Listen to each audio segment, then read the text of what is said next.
ሰላሙ አለይኩም ወራህመቱላሂ ወበረካቱ። እንዴት ናችሁ የሀገር ልጅ እህት ወንድሞች፣ ሁሉ ሰላም ሁሉ አማን? እንዴት ናችሁ? ዛሬ ጁምአ ነበር፣ የረፍት ቀን ነው። እኛ እንግዲህ ያው ስደት ላይ ላለ ነው እኛ ማለት ነው። እንዴት ሰላሙ አለይኩም ወራህመቱላሂ ወበረካቱ። እንዴት ናችሁ እህት ወንድሞች፣ ሰላም ናችሁ ወይ? ሰላማችሁ በዚህ ይበል። በተለይ እንደኛው ስደት ላይ ላላችሁ ዛሬ ጁምአ ነበር፣ የረፍት ቀን ነበር፣ የረፍት ቀን ነው። እንዴት ናችሁ? ስራ አሪፍ ነው?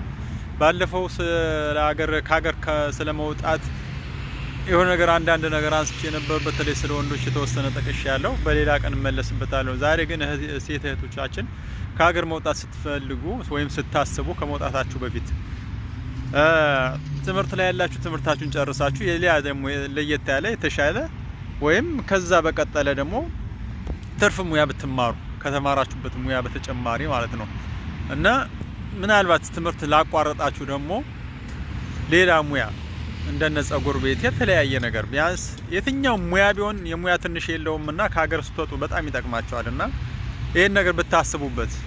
የሆነ ነገር ሳይያዝ እንደው ዝም ብሎ ስደትን ከማሰብ ሙያን የሚያህል ነገር የለምና ውጭ ሀገር ከተባለ ሰው ሀገር ላይ የትኛውንም ሙያ ቋንቋ እንኳን የተለየ ቋንቋ ማወቅ በራሱ እንደ ሙያ ነው። ስለዚህ ሙያ ተብሎ በሙያ ደረጃ ምንም የሚናቅ ነገር የለምና እንደነገርኳችሁ ለምሳሌ ጸጉር ቤት ነው የሚስተለ በጣም ብዙ ነገር አለና እነሱን ተምራችሁ ብትመጡ።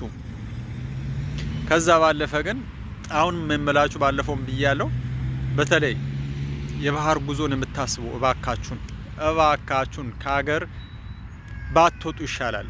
የምር ወተንም እኮ ብዙ እንትን የምንለው ነገር የለም፣ ግን እሱ ፈጣሪ ሲፈቅደው ነው ለመለወጥ ያለ መለወጡ። ግን ከሀገር ግን መውጣት ስታስቡ ግን ህጋዊ ሆናችሁ ብትወጡ፣ በተለይ በአሁን ሰዓት በጣም የተሻለ እድል ነው ያለውና ከሀገር ስትወጡ ህጋዊ ሆናችሁ ብር የሚፈልጋለ የማይፈልጋለ ያው ሰው ይፈልጋል መንቀሳቀስም ይፈልጋል። ስለዚህ ህጋዊ ሆናችሁ ለመውጣት ብትችሉ ምንም በባህር ወይም በተለየ መንገድ የሚታሰበው ነገር አግባብ አይደለም፣ አግባብነት የለውም። ህይወትን አቀብሎ ሌላ እንግዲህ ለቤተሰብም ሌላ ሀዘን መፍጠር ስለሚሆን አግባብ አይደለም። ህይወት ቀላል አይደለም። ስለዚህ እናንተ ወጣችሁ ቤተሰብ እንቀይራለን ቤተሰብ ለውጣለን ብላችሁ እያሰባችሁ ራሳችሁን ግን ያለ መጠበቃችሁ ትልቅ አደጋ ነውና ይህንን ነገር አድራላችኋለሁ፣ ሴትም ይሁን ወንድሜ። ስለዚህ ህጋዊ ሆናችሁ የትኛውም ዓለም መጓዝ ትችላላችሁ።